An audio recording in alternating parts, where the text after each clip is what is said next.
Okay, so that work? Yeah. So different criteria for buying a hard drive. So when you are buying a hard drive, you may be asked the question, lists 3 criteria or 4 criteria when buying a hard drive. Obviously the first one is compatibility. And the first item of compatibility being the connection type. Does your motherboard that you're buying the hard drive for have the compatible connections? So SATA or PCI, make sure the device is compatible with the PC itself. The storage capacity, does it meet your needs? How much storage typically on a hard drive nowadays? A terabyte. And terabyte is how many bytes? 1,000 gigabytes, yeah. How, you know our H drives at the college here? How many terabytes do they take up?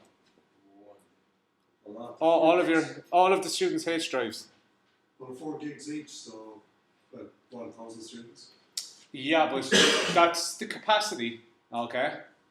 Which is good, okay? So 4 gigs by 1,000, so you're saying 4 terabytes is set aside, okay, maybe.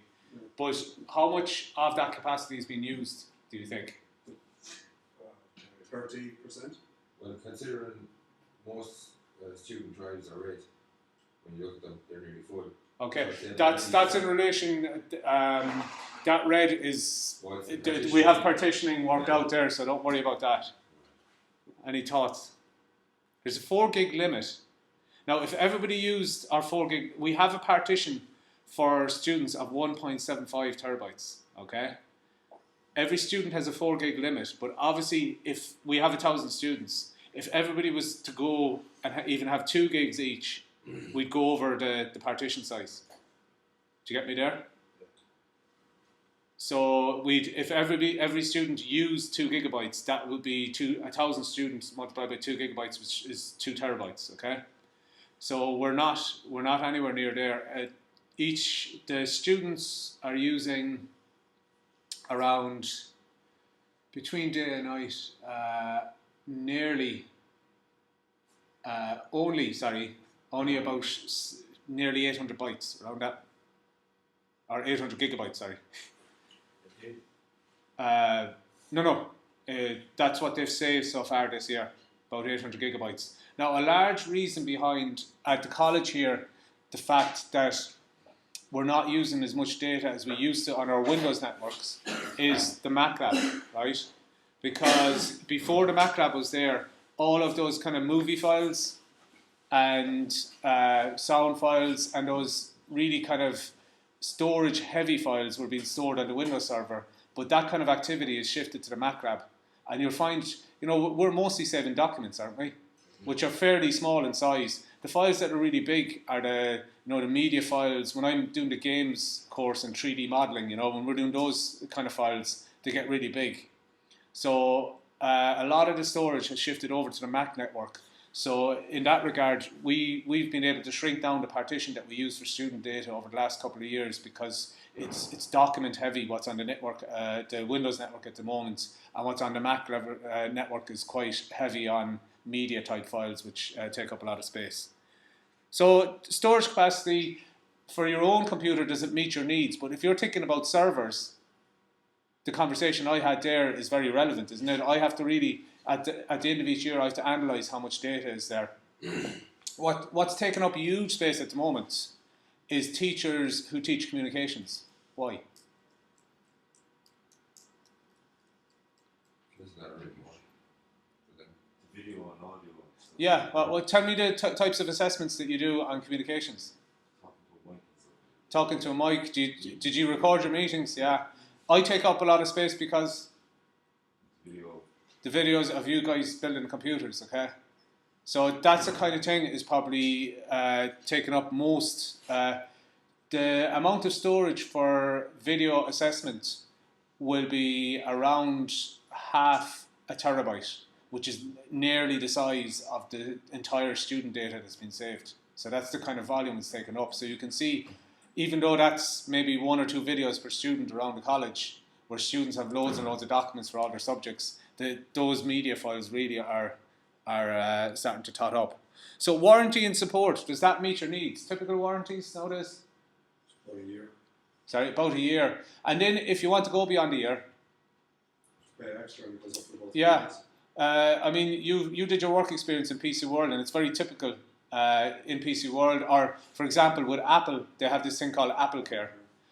So you're covered usually for a year, and then when you go in to buy something, you see the price, and the guy has this little speech about what if you spill a cup of coffee on your keyboard, or what if this happens after a year. So they're trying to sell you extra warranty. It's this support that people are trying to sell. So think about your needs. You're buying a computer. How long do you want that computer to last you? And do you need support during that time?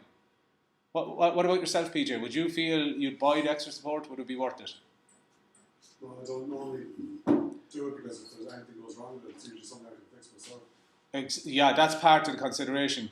People who might avail of support are those who wouldn't be as technically savvy. I mean, for example, your hard drive, would you buy the support because you can easily swap in it? If it does go wrong, you could buy one online quite cheap and you wouldn't have to pay the service for or the labour, if you like, for replacing it.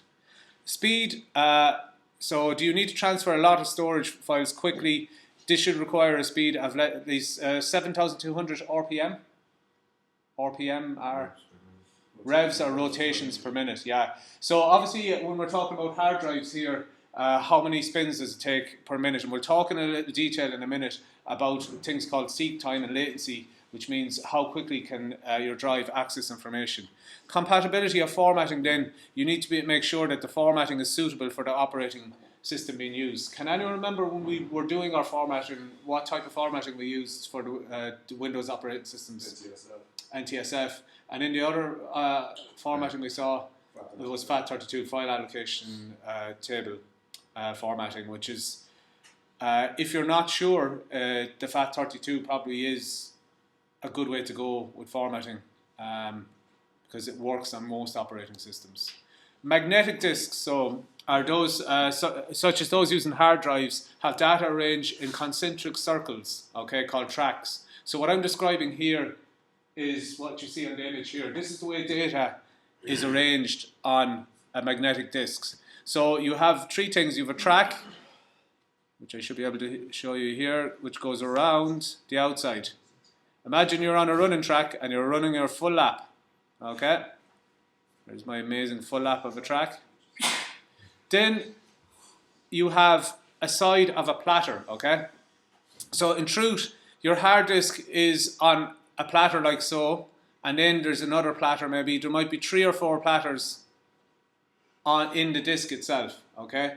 So each platter has a side divided into these tracks, and then these lines here coming out from the side means each track has sectors. So there's one sector here, there's another sector of data here. So that's what we mean by bad sectors. Yeah, that's exactly it. Yeah. Now, are the sectors the same size? No. Which ones are bigger, the ones on the inside or the outside, or what way does it work? Okay, the outside ones are bigger,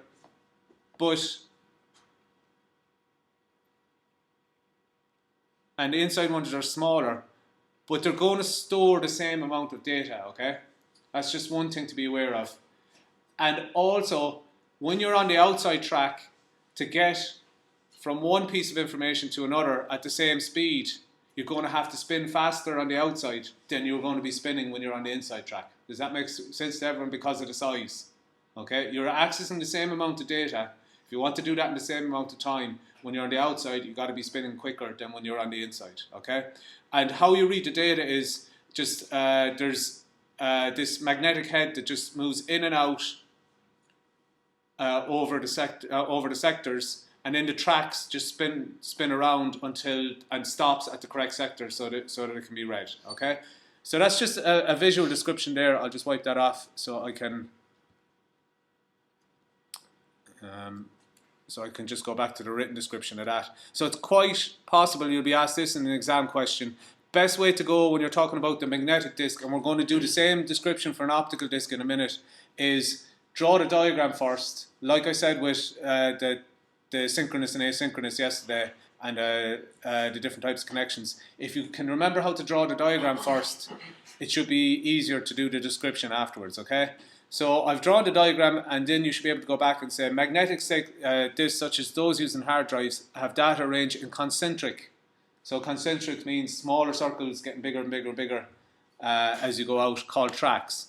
These are divided radially into sectors using a scheme called constant angular velocity, which means as you go out, to keep the speed the same, you spin quicker. The magnetic disk always spins, oh hold on, I got this one wrong, at the same rate. That is, the tracks near the periphery of the disk are moving faster than the tracks near the center. Sorry, I was right there. Because the outside sectors are moving past the read-write heads faster, the sectors must be physically larger to hold the same amount of data as the inner sectors. This format wastes a great deal of solar space, but maximizes the speed at which data can be retrieved. So that's your magnetic disk storage. Okay. Physical coordinates then for the system. A platter, like I showed in the diagram there, can be double-sided or single-sided. So a platter is like a disc, or a plate if you like.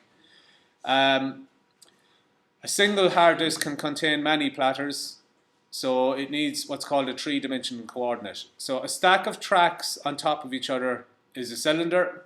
So each side of the platter must have a read-write head, and it contains an induction coil which floats over the surface, except for a floppy where it touches. So the read-write head just floats within like a fraction of a millimeter of the surface to read. Okay, it reads magnetically. Now this is the thing that can get damaged most easily. If you jatter a hard drive, it's the read-write head. If that comes in contact with the disk, it can scratch it. Okay, it shouldn't come in contact. It should be reading magnetically. It's the most common cause of damage that something gets damaged in the read-write head. So you position the read-write head given by the cylinder number. So the physical location on the disk is given by the cylinder, the head, and the sector position. Okay, so there's the layout there for you. So you can see here on the disk, there's the disk spinning around here. These are the platters here. There's one platter, another platter. And all of these are magnetically coated. These guys here are the different read-write heads. Okay, so there's 1, 2, 3, 4, 5 of those arms there, one for each platter if you like. And then the cylinders here are fixed in position in the center, okay? So that's a multi-platter disk layout for you.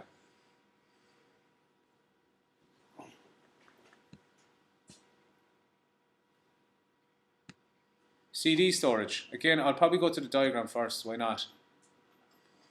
Difference there, do we have circles, different circles there? Anyone spot a pattern? Yeah, spiral, it's a never-ending story. Okay, so let's have a look at that.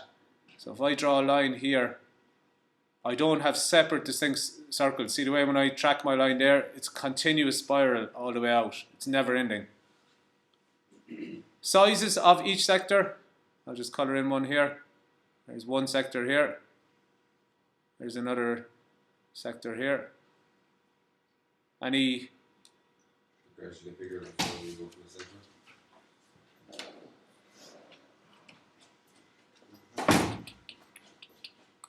Anybody else have a thought? It's probably a badly drawn diagram. The different sizes. It's getting bigger before as the further you come away from the center. Do you think? Same size. They should be the same size. It's probably a bad diagram, okay? And maybe the diagrams you'll be drawing me in your exam might be similarly poor. But when we're doing our written description, we should be saying, yeah, that diagram is probably a bit poor, but they should be the same size, okay? Or the same area, if you like. Okay, so I'll just go and talk about that. So just again to recap so we can spot the difference, if you like, between the two diagrams. I'll just go back to the first diagram with the hard disk drive, because you might be asked to differentiate between the storage on each. Concentric circles, okay, separate circles for each sector, rather than just spinning out and out and out like a spiral. The sectors get bigger as you go out, okay? Now, the CD, the sectors should be the same size, okay? It probably doesn't come across too well there, or as well as it should. Okay, back to the written description there. So typically your CD-ROM disks use a different scheme to a magnetic disk to stake out the areas of the disk where data is recorded. Instead of several tracks arranged in concentric circles on the CD-ROM disk, the data is contained in a single track that spirals from the center of the disk to the circumference. So one single track rather than multiple concentric tracks. The track is still divided by sectors, but each sector is the same physical size. Okay? Using a method called constant linear velocity, the disk drive constantly varies the rate at which the disk is spinning so that the head moves towards the center of the disk to speed up. This effect is that a compact disk can contain more sectors than a magnetic disk and therefore more data in the same space. Why?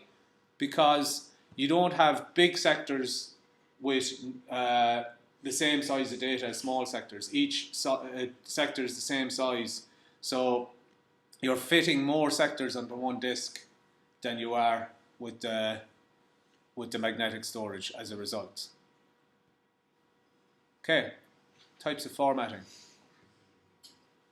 So many PC users don't realize that formatting a hard drive isn't done in a single step. So there's 3 types of formatting. Okay, the first one is low-level formatting or true formatting. So what you see on your disk there is created by low-level formatting. It's formatting done in the factory. Okay, so it's the true formatting process for the disk. It creates the physical structures, the tracks and the sectors. Okay.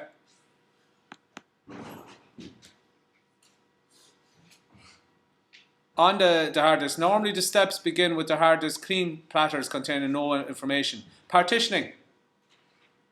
We did that, didn't we? So that's the process of dividing the disk into logical pieces that become different hard disk volumes or drive letters. So if I have a hard disk drive of 500 gigabytes, how much would you maybe partition for an operating system? You might give 100 over to your operating system and 400 for your files. That's an example of a partition. I described to you the main server for the college has 1.75 terabytes for students. We have 2.5 terabytes for staff. They're different partitions, physical partitions. So you're getting the one disk, and partition is dividing the capacity into the different blocks or chunks. So that's what partitioning is all about. So you start with the physical formatting with the tracks, the sectors, the platters, all that. Then you move on to partition it into different volumes of the capacity. And then the high level formatting is the final step. So it's operating system level. It defines the logical structures on the partition and places the start of the disk at any necessary operating system files. So remember we were defining our partitions. There's 2 different types of partitions depending on whether you wanted an operating system or not on it. Can you remember what they were? There was a logical partition and another one beginning with P. Primary. Yeah. So the primary partition was where if you wanted to make it bootable, okay? So when you're partitioning it, you want to set that partition to be bootable or logical, which is just, or an extended partition, which may be just for storage, okay? So when you put the high level formatting on, you get it ready for data storage, you get it ready to be readable by an operating system. As you can see, 2 of the 3 steps are formatting, and this is the dual use of the word, which is a big part of what leads to confusion when the term formatting is used. Low level formatting is performed at the factory. When the drive is manufactured, you cannot change that. It's something that you can't change. The type of formatting you do is done once a partition is put in place. You're able to put in the formatting depending on the operating system you're using. Okay, so be it NTFS or FAT32 or whichever type of formatting you feel appropriate. So you should understand those 3 terms, what the difference is between low level and high level. Low level at the factory, high level so an operating system can read, and what it means to partition a disk into various different chunks before you do your high level formatting. Okay.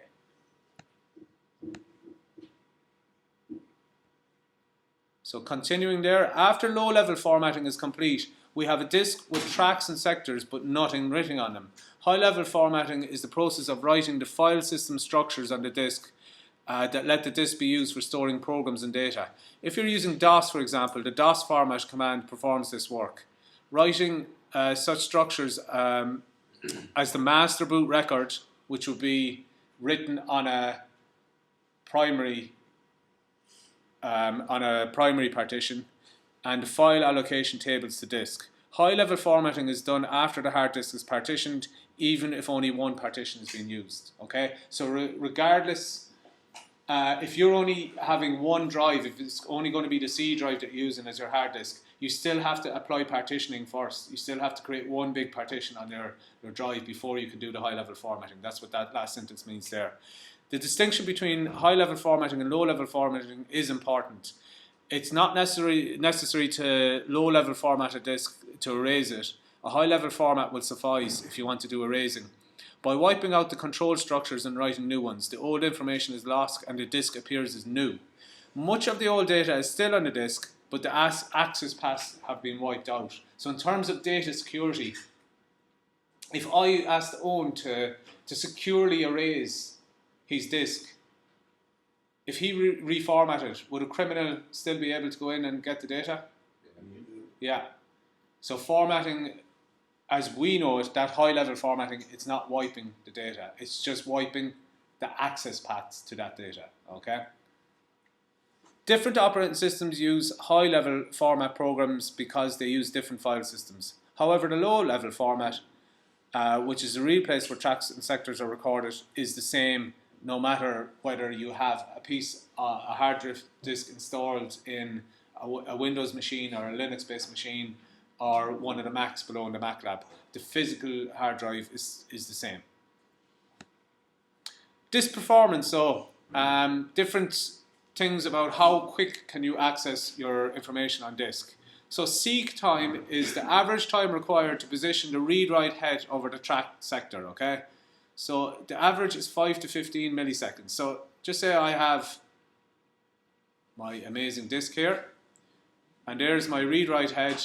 How does that get positioned over the right sector? Does it go side to side? Does it go around? How does it find the sector? Side to side. The disk moves. The disk spins, right? But Yeah. what movement does the arm take? It moves in and out. Moves in and out, yeah. So if you're reading towards the center there, the disk head would go right in there, okay? If you wanted to read, I'm after wiping my disk though, I'll have to reformat here, will I? That was a joke, but so if I want to read something on the outside, your read-write head would be here. So it just moves in and out, okay? So the seek time then is how long does it take for that disk head to get in and out to the right position. So on average it takes 5 to 15 milliseconds to get there. The rotational latency is the fancy term for how long do you have to wait for the sector to spin and position itself under the read-write head. Okay, so you've that spinning movement or rotational movement, and then the seek movement that gets the arm moving in and out to find that correct sector. So if I was to look for this sector here on the disk, I'd have to wait for it to spin around here to the read-write head and wait for the read-write head to move over it. And the typical disk rotates at those different rotations per minute, okay? So the average rotational latency is 4 to 8 milliseconds. So the transfer time is the time for one sector of data to be read or written after seek time and rotational latency. So you've positioned your head over the disk.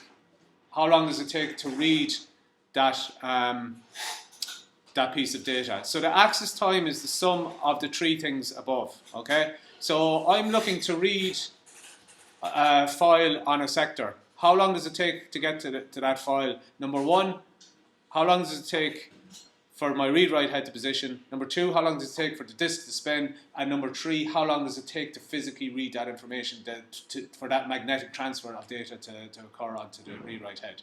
So that's the disk performance. They're the three criteria for disk performance. So you'll have to know what those three things means, and you might be asked to give a calculation of the access time, which is just adding up those three different times there. Okay.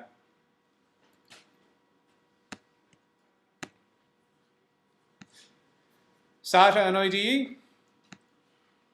Serial ATA or SATA, Serial Advanced Technology Attachment, is a computer bus interface for connecting the host bus adapters to mass storage devices such as hard disk drives and optical drives. Okay, a very fancy way of saying what we know. It's a connection cable for a hard disk or an optical disk.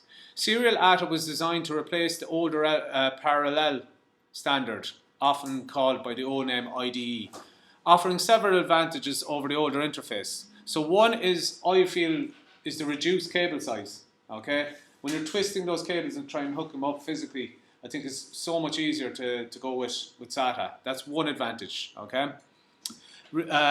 7 conductors instead of 40 there. Native hot swapping. So what that means, it's a fancy way of saying that you can swap around the cables on your motherboard without having to reconfigure the BIOS or think too hard about reconfiguring your BIOS. Okay.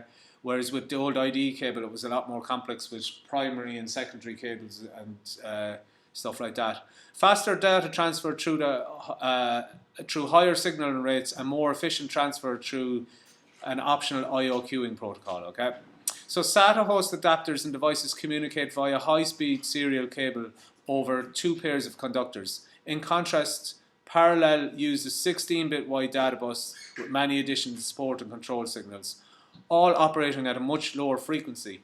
So to ensure backward compatibility with legacy ATA software and applications, SATA uses the same basic ATA and a TAPI command set as the legacy ATA devices.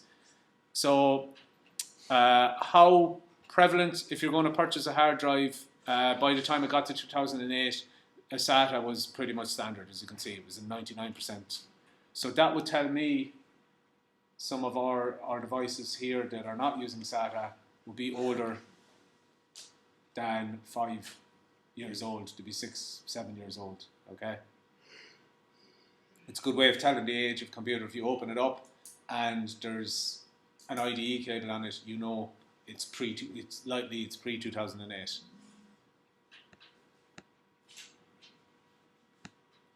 Disk defrag. It's part of our assignment at the moment. So over time, files get saved and deleted and written to different parts of a disk. So as a result, they become fragmented. So this is before fragmentation. Here you can see there's gaps in my storage. There we go. Because you're reading data, you're deleting data, you're moving data around the place. So what fragmentation does, it gets everything lined up. Why is that of advantage, that everything's in the same block or chunk or space? Speed for reading and writing. Okay? If you have to spin your disk to go over that gap there, even though it's milliseconds, it reduces the speed of reading and writing. It reduces the efficiency. It means if I want to write data, I know, okay, here's the block where I can go straight to write more data, rather than trying to find a gap here, another gap there to write data for that file, you know. So it makes your life a lot easier in terms of speed of access of data. How long does it take to do defrag? In modern computers nowadays, you can defrag in the background while you're working away. So it shouldn't be too much of a time consideration. It's sort of a how long is a piece of string question as well, David, because your disk could be more fragmented if you don't defrag too often. So for example, if you use your hard disk for a month and you did a defrag, it might only take half an hour, 3/4 of an hour. Whereas if you're using it a year before you defrag, you know, it could take an hour to 2 hours to process. Defrag it's just a useful tool, really, more than anything. It makes your life easier. Common question that's asked: what are the steps of a defrag? Make sure all your programs are closed in your computer.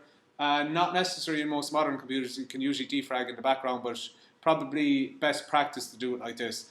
Access the disk defrag tool from the system utilities in the computer.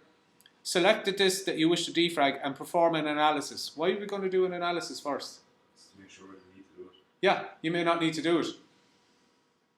Proceed with the defrag if the analysis shows the drive to have a lot of fragmented data. Okay, it's a waste of time and effort unless it's required. So when you're given the steps here, it'll probably be a 4-marker question there. You can see going for it, and each of those steps would be a mark each. That's an example of one of the questions that comes up quite frequently. So effective drive installation there is that. Oh yeah, they're just sample exam questions there. So I think that's the end of it. I'll just double check. Other questions there. Yeah, they're all just sample questions there. Okay, so that's everything covered there. So that section